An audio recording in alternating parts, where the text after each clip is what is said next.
Ini yang pertama. Kemudian yang kedua disebutkan oleh Habib Salim bin Abdullah bin Umar Asy-Syadhili, Sya'ban ini disebut sebagai bulan kana Nabiyyu sallallahu alaihi wasallam yukthiru fihi siyam.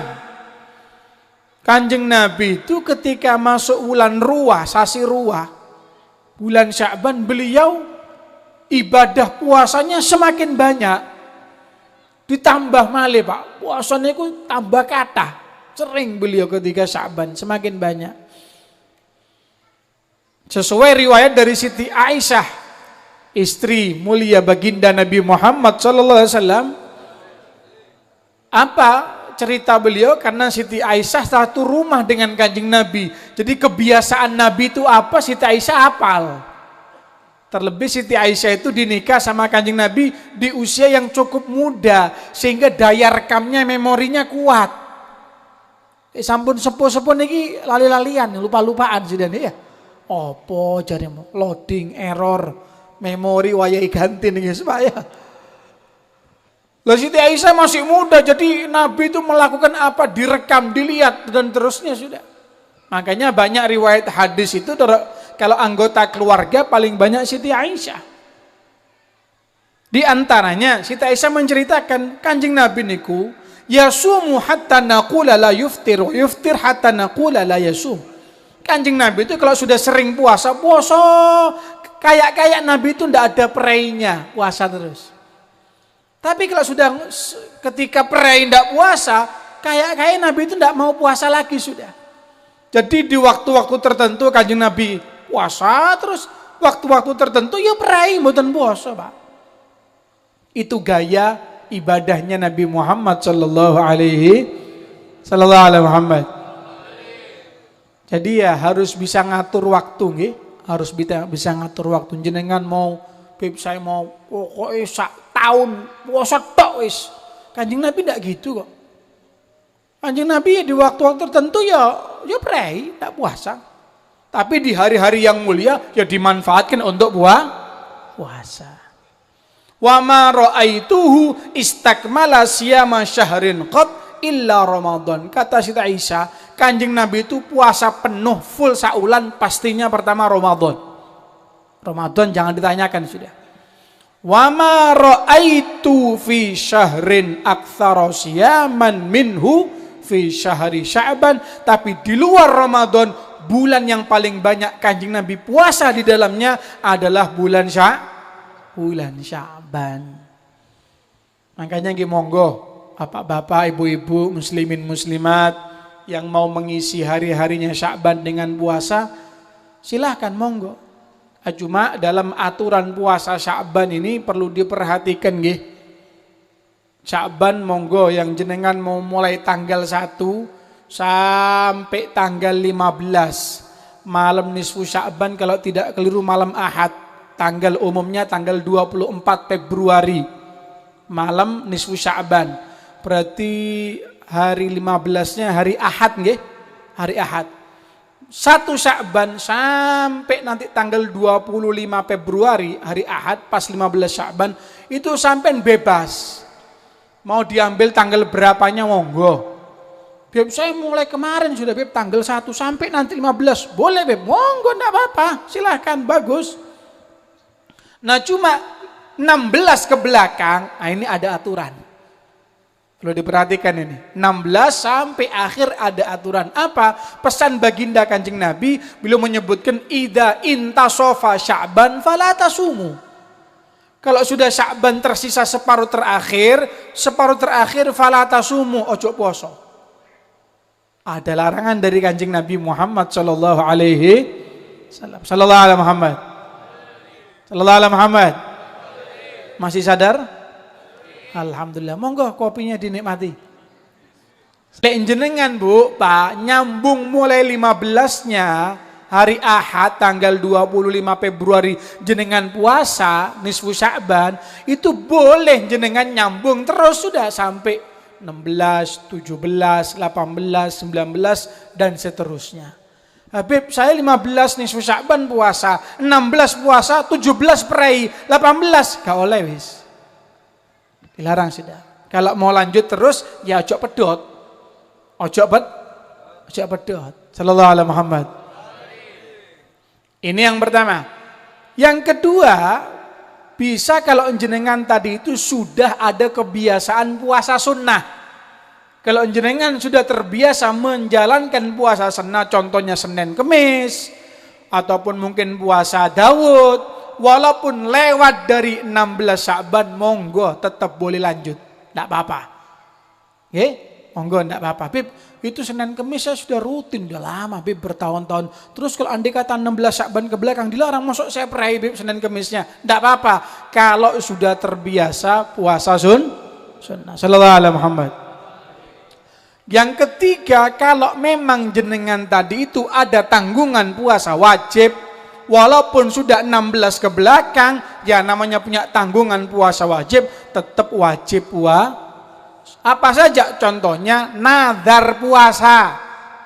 Jenengan nadar, Beb, saya nadar Beb, lek asile kebon iki apik Pak Ustad, buah naga utawa kates ataupun buah-buah sesuai target, saya mau puasa 3 hari Pak Ustad. Loh kok subhanallah hasilnya berlimpah ruah, gemah ripah loh, jinawi masya Allah luar biasa, melebihi target bahkan.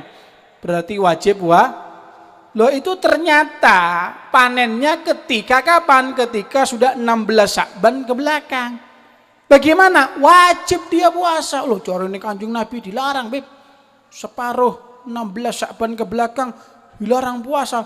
Jadi wis aku gak puasa wis enak. Loh enake dhewe sampean iki. Kalau sudah namanya tanggungan puasa wajib, tetap wajib puasa. Ibadah sunnah ketika dinadari hukumnya berubah menjadi apapun itu sudah sedekah jenengan sunnah, tapi dinadari berubah jadi wajib. Apapun saja tadi itu. Nah, kemudian yang berikutnya juga bagi orang, mohon maaf mungkin ibu-ibu yang punya tanggungan puasa wajib Ramadan tahun kemarin, Bu. Sallallahu alaihi Muhammad. Kalau jenengan punya utang Ramadan tahun yang kemarin, walaupun lewat dari 16 Sya'ban tetap wajib mengqadha puasa. Oh Beb, saya baru ingat Beb ya. Dan juga ada penegasan dari Kanjeng Nabi, hari terakhir bulan Sya'ban, tanggal 30, andai kata Sya'bannya itu digenapkan menjadi 30 hari. Hari ke-30 kata baginda Nabi Muhammad SAW, man soma yaumasyakki faqad asa Abul Qasim. Sopo-sopo wong kang puasa berpuasa di hari yang meragukan. Hari yang meragukan diantaranya adalah tanggal 30 Sya'ban, hari terakhir, faqad asa Abul Qasim, maka dia telah melanggar aturannya Abul Qasim. Gini ku Kanjeng Nabi Muhammad sallallahu alaihi wasallam. Jadi andai kata umpamanya nanti ternyata Sya'bannya digenapkan 30, hari terakhir ada larangan jangan berpuasa. Kenapa Bib? Karena dikhawatirkan jangan-jangan sudah masuk 1 Ramadan. Paham nggih? Sallallahu alaihi Muhammad. Nah, inilah bulan Sya'ban termasuk bulan yang Kanjeng Nabi banyak berpuasa di dalamnya.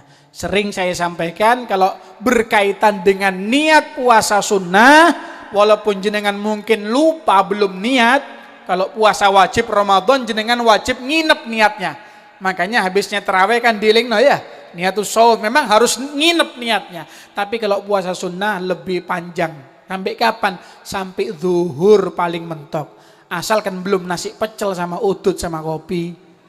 Kalau sudah kopi, kemudian udud dan nasi pecel, ya sudah kirim salam. Sebelum kemasukan apa-apa, Bib, jam 9 saya baru ingat, ya Allah mau puasa nih Sya'ban, belum niat tadi malam. Enggak apa-apa. Sudah makan? Belum, Bib. Kopi belum? Belum. Dan goreng telu. Kepodo ae. Sallallahu alaihi Muhammad. Nah, ini yang kedua bagian dari kemuliaan bulan Sya'ban. Kemudian yang ketiga, Di bulan Sya'ban ini ternyata ada kejadian yang hebat. Apa itu? Insyaqqa fihil qamar, terpecahnya bulan menjadi dua. Bulan bisa pecah menjadi dua. Bulan apa, Beb? Bulan Ramadan. Bulan nang langit itu wong bunder kok. Yang ada di langit itu pernah pecah persis ketika malam nisfu Sya'ban di zaman baginda Nabi Muhammad sallallahu alaihi wasallam. Sallallahu alaihi Muhammad. Allah berfirman, "Iqtarabatis sa'atu wansyaqqal qamar wa iyyaraw ayatan yu'ridu wa yaqulu sihrum mustamir." Allah berfirman, "Iqtarabatis sa'ah," kiamat semakin mendekat dan mendekat. "Wansyaqqal qamar," bulan terpecah menjadi dua. "Wa iyyaraw ayatan," walaupun mereka orang-orang kafir di zaman Kanjeng Nabi menyaksikan secara langsung. Sampai bisa bayang, Pak. Kita kan baca ayatnya yakin percaya ini betul terjadi. Tapi orang-orang kafir di zaman Kanjeng Nabi, satu kampung sama Kanjeng Nabi, ketemu langsung sama Kanjeng Nabi, ngelihat langsung mukjizat Kanjeng Nabi, terpecah bulan, mereka yu'ridu, tidak percaya sama Kanjeng Nabi. Berpaling dari Rasulullah sallallahu alaihi. Selain ingkar, selain tidak percaya, komentarnya ngawur, wa yaqulu sihrun mustamir, memang Muhammad tukang sihir paling hebat. Dilokna dadi tukang sihir ya apa? Itulah ya, kalau orang sudah ditutup hatinya dari iman kepada Allah, walaupun menyaksikan live share langsung, tetap tidak percaya dengan Allah Subhanahu wa taala. Sallallahu alaihi Muhammad. Kejadian pecahnya bulan persis di bulan Sya'ban, bahkan persis ketika malam nisfu Sya'ban. Ada seorang ulama namanya Imam Dahlawi. Beliau punya kitab, kitab sirah tentang sejarah. Di situ disebutkan oleh beliau, ternyata di negeri Cina, Pak. Cina. Bukan kampung Cina, bukan pecinan. Cina asli. Sebelah mana, Beb? Enggak tahu, Pak. Pokoknya Cina, Pak, ya, Tiongkok. Di situ ada sebuah batu besar. Dan di batu itu ternyata, padahal jaraknya Cina sama Mekah, ada yang pernah ngukur? Mungkin nanti bisa ngelihat, ditanya sama Mbah ya. Mbah Google. Akiputu nih Mbah ya. Jaraknya mungkin puluhan ribu atau ribuan antara Cina dengan Mekah. Tapi ternyata mereka juga menyaksikan. Karena zaman dulu belum ada pendataan yang seperti sekarang, Pak. Ya lek saiki kelihatan yang aneh-aneh, langsung ambil HP, foto, langsung status, Pak, video sudah. Loh, zaman dulu mau pakai apa? HP. Ya waktu itu wis diukir, Pak, ditulis sebagai bukti sejarah bahwasannya itu memang betul terjadi di zaman Kanjeng Nabi Muhammad sallallahu alaihi. Kapan kejadiannya? Bulan Sya'ban, tepatnya malam nisfu Sya'ban. Sallallahu alaihi Muhammad. Sudah berapa sudah? 3 ya. Yang pertama bulan sholawat, yang kedua bulan Kanjeng Nabi banyak puasa, yang ketiga bulan terpecahnya bulan. Dan yang keempat adalah bulan di mana pernah terjadi perpindahan arah kiblat. Jadi kiblat pernah sempat berubah di zaman Nabi Muhammad sallallahu alaihi wasallam. Jadi Kanjeng Nabi itu ketika hijrah ke Madinah, ternyata di Madinah itu, Bu, Pak, banyak orang Yahudi niku kata yang Yahudi. Yahudi itu kiblatnya ke Palestina, Israel sana, Baitul Maqdis, itu kiblatnya mereka. Awalnya Nabi itu datang, kiblatnya ya ke Masjidil Haram Mekah, cuma dipindah mengarah ke Baitul Maqdis untuk menarik minat orang Yahudi supaya mereka tertarik masuk ke dalam agama Islam. Tujuannya seperti itu, maksudnya seperti itu. Tapi ternyata yang ditangkap sama orang kafir, sama orang Yahudi bukan begitu. Apa komentar mereka? Mereka bilang begini, "Inna Muhammadan wafaqana fi qiblatina wa sayuwafiquna fi dinina." Coba perhatikan tuh, Muhammad sekarang kiblatnya ikut sama kita, katanya orang Yahudi. Muhammad sekarang kiblatnya ikut sama kita, lama kelamaan Muhammad agamanya ikut sama kita juga. Ini dipindah arah kiblat supaya mereka itu mau ikut Islam. Lo dipikir Nabi yang mau ikut dengan Yahudi? Oh, ndak nyambung sudah, Pak. Ngalor ngidul sih, ndak nyambung sudah. Dan Nabi memang ndak nyaman, Pak. Tiap hari itu Kanjeng Nabi ngelihat arah langit tola-tole, nunggu Jibril mana turun perintah, kiblat iki balik mana wis? Ke Mekah saja sudah, ke Ka'bah. Beliau lebih srek ke sana sudah.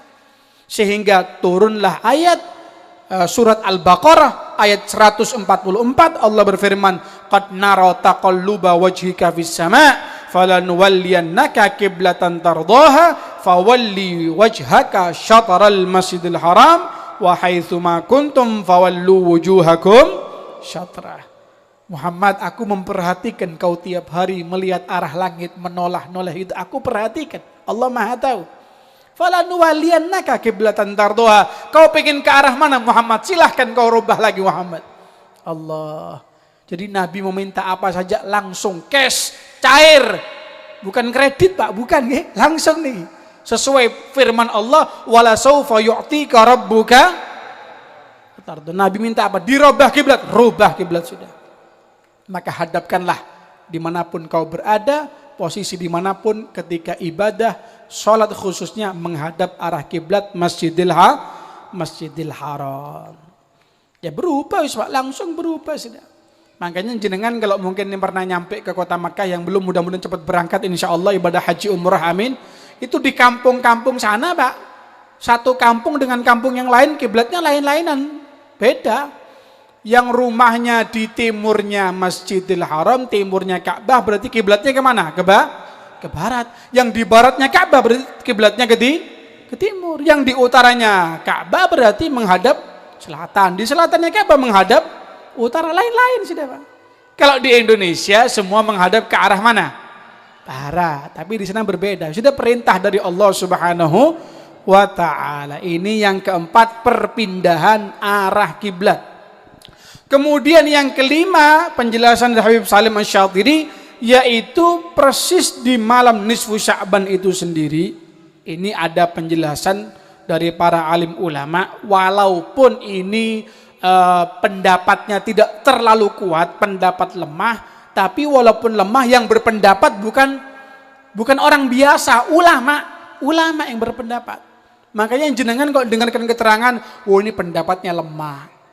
Terus kita responnya, alah lemah, yang kuat. Loh, yang berpendapat siapa? Di warung orangnya. Bukan ulama besar ini. Apa itu penjelasannya? Disebutkan surat Ad-Dukhan. Surat Ad-Dukhan Allah berfirman, Hamim wal kitabil mubin inna anzalnahu fi lailatin mubarakah inna kunna mundirin fiha yufraku kullu amrin hakim. Allah berfirman, demi Al-Quran yang memberikan penjelasan. Kami turunkan itu Al-Quran fi lailatin mubarakah, di malam yang penuh dengan barokah. Kebanyakan ulama menyebutkan turunnya Al-Quran itu ketika bulan Ramadan, persis ketika Lailatul Qadar. Jadi ulama tafsir menjabarkan Lailah Mubarakah itu adalah malam Lailatul Qadar. Tapi juga ada sebagian ulama menyebutkan bahwasanya itu adalah malam nisfu Sya'ban.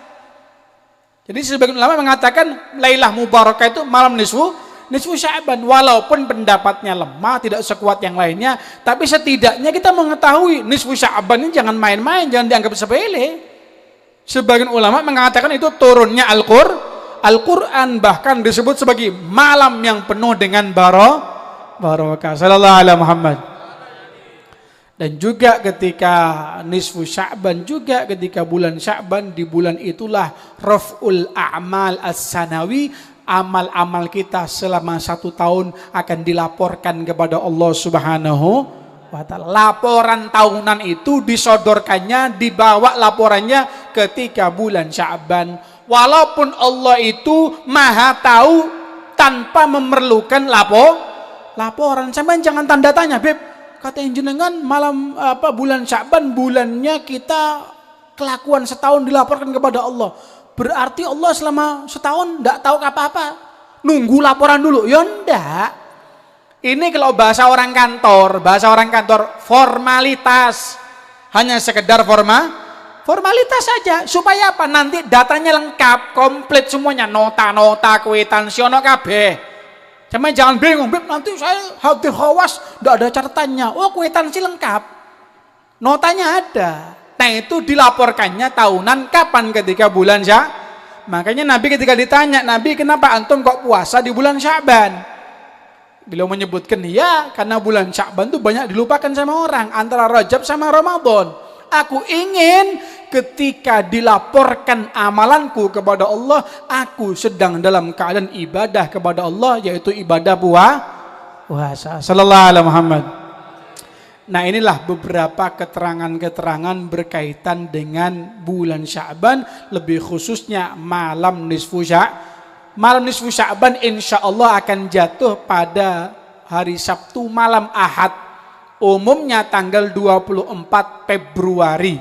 Nggih, ayo majlis-majlis, kemudian masjid-masjid, musalla-musalla, nggih, musalla-musalla kumpul semuanya memanfaatkan, menggembirakan dan merayakan nisfu Sya'ban dengan doa munajat kepada Allah Subhanahu wa taala. Eman-eman, Pak, itu malam gobul. Malam mustajab, doa kita diterima oleh Allah Subhanahu wa taala. Bahkan Kanjeng Nabi mengatakan malam nisfu Sya'ban Allah mengobral pembebasan dari api neraka. Sampai banyaknya itu, kata Kanjeng Nabi, sebanyak bulunya kambing yang dimiliki oleh Bani Kalab. Zaman Kanjeng Nabi itu ada keluarga besar Bani Kalab punya kambing jumlahnya ribuan, puluhan ribu. Kata Kanjeng Nabi, ketika malam nisfu Sya'ban Allah akan mengobrol ampunan dosa, pembebasan dari neraka sebanyak bulunya kambing, yang kambingnya sebanyak dimiliki oleh Bani Kalab. Ya mungkin jutaan sudah. Eman-eman, ayo manfaatkan doa, ampuni dosanya sama Allah. Tidak mendapatkan pembebasan api neraka dari Allah. Siapa? Pertama diantaranya musyrik yang masih melakukan ritual-ritual syirik, mandek, berhenti. Jangan dilanjutkan. Syirik-syirik ngisore wit-witan, nang guwa, nang alas, nyembelih petik-petik ndak jelas, kemudian sesajen-sesajen, mandek wis. Kenapa? Eman-eman, itu pondasi nih, pondasi iman, pondasi. Walaupun tetap hadir doa, tapi masih meyakini kesyirikan seperti itu, tidak mendapatkan ampunan dosa dari Allah Subhanahu. Kemudian yang kedua siapa? Musyahin. Siapa musyahin? Orang yang punya kedengkian, dendam dengan saudaranya, dendam kesumat. Sampai pitung turunan diwariskan dendam kepada anak cucunya. Ini walaupun doa sing doa wis sampai coplok ilatin itu, Pak. Ketika masih dendam, dengki, benci sama saudaranya, tidak diampuni sama Allah Subhanahu wa ta'ala. Kemudian yang berikutnya siapa? Wa mudminu khamrin, pecandu minuman keras, narkoba, ganja, kemudian dan kawan-kawan sudah, ataupun yang kelas murah, ngelem ya, yang bagian ngelem itu sama juga. Hati-hati ya, mandek sudah, taubat kepada Allah Subhanahu. Kemudian berikutnya wa aqun liwalideh, yang durhaka sama kedua orang tuanya, ngelama, kurang ajar dan seterusnya, nisfu Sya'ban tidak diampuni sama Allah Subhanahu wa taala. Wa musbil, kemudian yang berikutnya musbil. Siapa musbil? Orang yang berlebihan dalam urusan pakaian. Sampai miliaran pakainya, sampai puluhan juta. Ya, seperti orang yang kehidupannya gawat-gawat itu, Pak. Kayak di YouTube, kemudian di Instagram, bajunya sampai 30 juta, kemudian sandalnya 65 juta, tas Hermesnya sampai 1 miliar, tas cilik, Pak, tas cilik Hermes meleknya itu 1 miliar, Pak. Ditukokno kebun nang Tegal Sari oleh 3 hektar begini, Pak. Dia orang begini ini ada, zaman sekarang ada. Yang begitu-begitu itu nisfu Sya'ban tidak diampuni oleh Allah Subhanahu. Ayo ya, kita manfaatkan bulan Sya'ban dengan munajat kepada Allah. Mudah-mudahan kesalahan kita, dosa-dosa kita dimaafkan oleh Allah Subhanahu wa taala. Diparingi sehat, afiat. Lanjut sampai bulan Ramadan, kuat semangat ibadah kepada Allah Subhanahu wa taala. Dan mudah-mudahan Rajab yang kemarin kita tinggalkan bukan yang terakhir untuk kita, nggih. Insyaallah ketemu lagi dengan Rajab tahun-tahun akan datang, fi khairin wa lutfin wa afiyah. Amin amin ya rabbal alamin. Mungkin ini yang bisa saya sampaikan, kurang lebihnya mohon maaf. Wal afwa minkum. Assalamualaikum warahmatullahi wabarakatuh.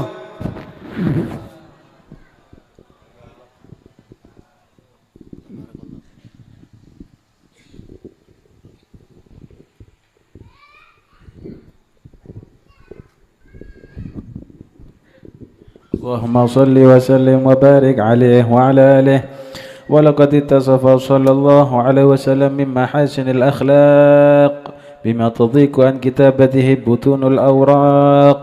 كان صلى الله عليه وسلم أحسن الناس خلقا وخلقا وأولهم إلى مكارم الأخلاق سبقا وأوصاهم بالمؤمنين حلما ورفقا برا رؤوفا لا يقول ولا يفعل إلا معروفا له الخلق السهل واللفظ المحتوي على معنى الجزل إذا دعاه المسكين وأجابه إجابة معجلة وهو الأب الشفيق الرحيم باليتيم والأرملة وله مع سهولة أخلاقه الهيبة القوية التي ترتعد منها فرائس الأقوياء من البرية ومن أشر طيبه تعطرت الطرق والمنازل وبعرف ذكره تطيبت المجالس والمحافل فهو صلى الله عليه وسلم جامع الصفات الكمالية والمنفرد في خلقه وخلقه بأشرف خصوصية فما من خلق في البرية محمود إلا وهو متلقا عن زين الوجود أجملت في وصف الحبيب وشانه وله الأعلى في مجده ومكانه أوصاف عز قد تعالى مجدها أخذت على نجب السهاب عنانه وقد انبسط الكلام في تدوين ما أفاده العلم من وقائع مولد النبي الكريم وحكاية ما أكرم الله به عبد المقرب من التكريم والتعظيم والخلق العظيم فحسن مني أن أمسك عينة الأكلام في هذا المقام وأقرأ السلام على سيد الأنام. السلام عليك أيها النبي ورحمة الله وبركاته. السلام عليك أيها النبي ورحمة الله وبركاته. السلام عليك أيها النبي ورحمة الله وبركاته. وبذلك يحسن الختم كما يحسن التقديم فعليه أفضل الصلاة والتسليم. اللهم صل وسلم أشرف الصلاة وتسليم على سيدنا ونبينا محمد الرؤوف الرحيم.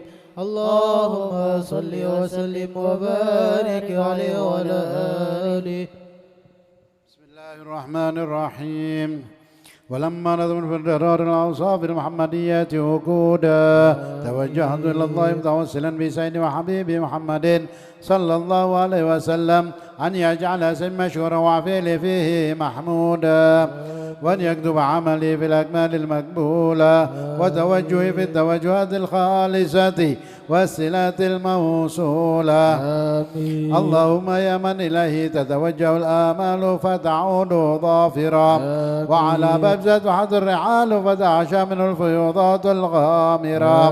نتوجه إليك بأشرف الوسائل لديك سيد المرسلين عبدك الصادق الأمين سيدنا محمد الذي أمن رسالته العالمين أن تسلي وتسلم على تلك الذات الكاملة مستودع أمانتك وحافظ سرك وحامل رايات دعوتك شاملة الأب الأكبر المحبوب لك والمخصص بشرف الأفخار في كل موت مواطن القرب ومظهر قاسم دادك في عبادك وساكن شان أهل ودادك سيد الكونين وأشرف الثقلين العبد المحبوب الخالص المعصوص منك بأجل الخصائص. آمين. اللهم صل وسلم عليه وعلى آله وأصحابه وأهل عذرابه من أحبابه.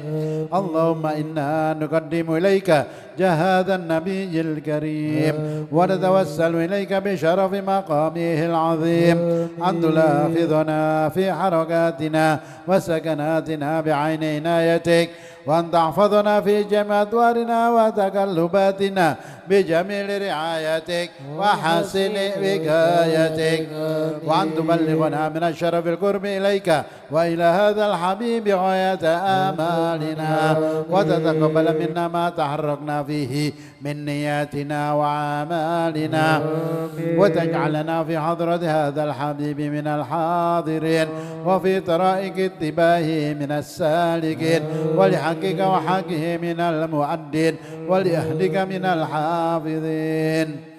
اللهم إنا لنطمع في رحمتك الخاصة فلا تحرمنا وذنونا جميلة هي وسيلتنا إليك فلا تخيبنا آمنا بك وبرسولك وما جاء به من الدين وتوجهنا به إليك مستشفعين أن تقابل المذنب منا بالغفران وتقبل توبة الدائمين وانشر رحمتك على عبادك المؤمنين أجمعين واكفي شر المعتدين والظالمين وابسط العدل بولاد الحق في جميع النواحي والأقدار ويدهم بالعيد من عندك ونسر على المعاندين من المنافقين والكفار واجعلنا يا رب في الحسن الحسن من جميع البلايا وفي الحرص المكين من الذنوب والخطايا وعلمنا في العمل بطاعتك والصدق في خدمتك قائمين وإذا توفيتنا فتوفنا مسلمين مؤمنين واختم لنا منك بخير أجمعين وصل وسلم على هذا الحبيب المحبوب لا سامر الأرواح والقلوب وعلى آله وصحبه ومن إليه منسوب وآخر دعوانا الحمد لله رب العالمين سبحان ربك رب العزة عما يصفون وسلام على المرسلين والحمد لله رب العالمين بسر أسرار الفاتحة.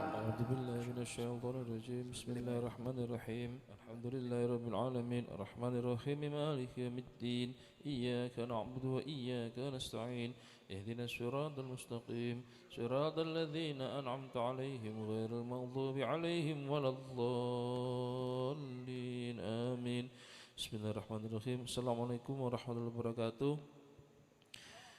Informasi yang pertama, khalwasilah malam Ahad tetap teng Gerakan Habib Hati Al-Mukhtar tang Sukonatar dimulai jam 16.30 sore. Lajeng khalwasilah lokal malam Kamis ngajeng manggen teng griyanipun Pak Zainuri Kaliputih nggih.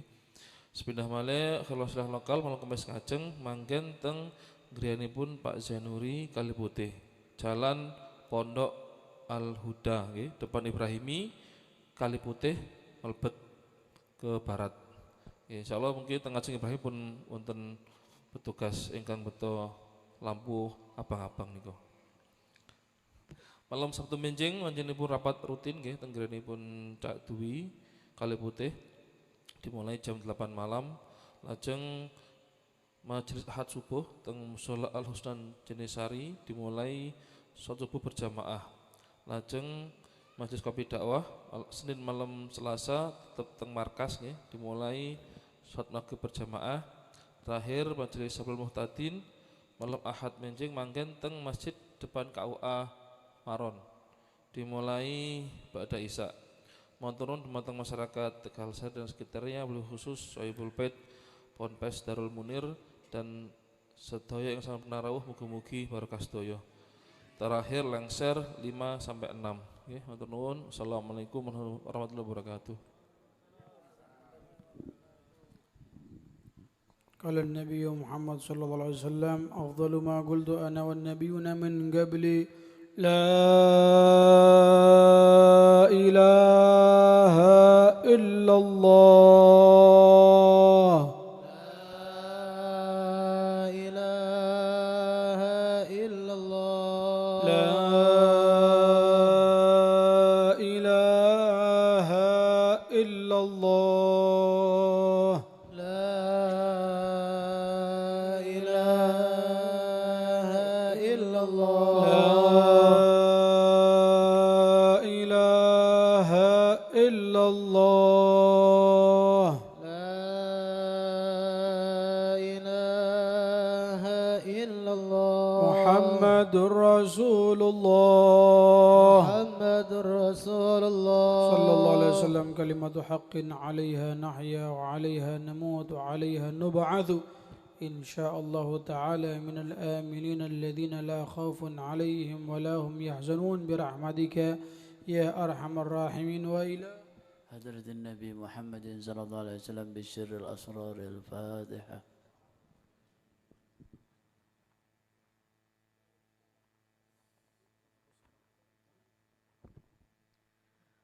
اللهم صل وسلم وبارك عليه وعلى آله يا حبيبي يا حبيبي يا حبيبي